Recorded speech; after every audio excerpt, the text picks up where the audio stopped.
एक छोटी सी कहानी, दोस्ती की फ्रेंडशिप स्टोरी। एक बार की बात है, एक छोटे से गांव में आदित्य और विजय नामक दो दोस्त रहते थे। वे साथ में खेलते कूदते थे, कोई भी काम हो साथ में करते या कहीं आते जाते तो साथ में ही। वे एक दूसरे के सहारे रहते थे, दिन भर साथ में कठिनाइयों का सामना करते थे और खुशियों का अनुभव करते थे। एक दिन जब वे घूमने निकले तब उन्होंने गांव के पास के जंगल में एक पुराना छोड़ा हुआ कुआं देखा। वे उसके पास गए और उसे सूखा हुआ पाया। उन्होंने देखा कि उस कुएं में एक छोटा पौधा जीने की कोशिश कर रहा है। दोनों दोस्तों को पौधे के प्रति दया हुई और उन्होंने तय किया कि वे इसे अपने गांव में ले जाएंगे और इसकी देखभाल करेंगे। उन्होंने पौधे को नीचे से खुदाई की और उसे धीरे धीरे कुआं से निकाल लिया। वापस गांव में उन्होंने पौधे के लिए एक ठीक स्थान ढूंढा और उसे वहां रखा। उन्होंने उसे आशा नाम दिया क्योंकि उन्होंने सोचा कि वो आशा और सफलता का संकेत है। समय के साथ आदित्य और विजय अलग अलग दिशाओं में चले गए। वे अपने अपने काम में व्यस्त हो गए और उनकी दोस्ती में कमी आ गई। दूसरी तरफ आशा, जिसकी वे दोनों मिलकर देखभाल करते, वो भी अकेली हो गई और कमजोर हो गई। एक दिन जब विजय गांव के पास से गुजर रहा था, उसने देखा कि आशा बहुत कमजोर हो गई है।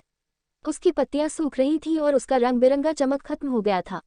विजय को दुख हुआ और वह जल्दी से आदित्य को ढूंढने निकल पड़ा।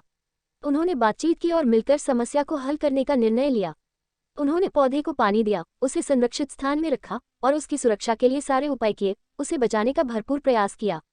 उन्होंने काफी वक्त बाद मिलकर बातचीत की और अपनी खुशियों और दुखों को साझा किया। उनके प्रयास से आशा को फिर से जीने की शक्ति मिली। उसकी पत्तियां फिर से उज्ज्वल हुईं और वह फिर से विकसित होने लगी। वह एक सुंदर वृक्ष बन गई और उसकी छाया और फूल लोगों को सुख और आनंद देते थे। इस वृक्ष ने समुदाय की एकजुटता और दोस्ती की महत्वपूर्णता को याद दिलाया।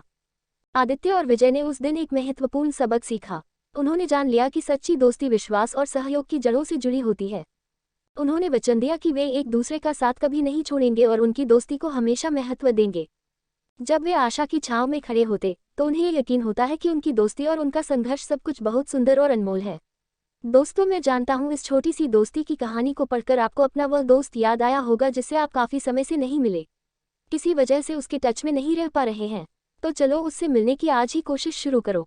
इस कहानी को उसके साथ शेयर करो ताकि उसके मन में भी यही ख्याल आए और आपकी दोस्ती को एक नया रूप, एक नई ताकत मिल जाए।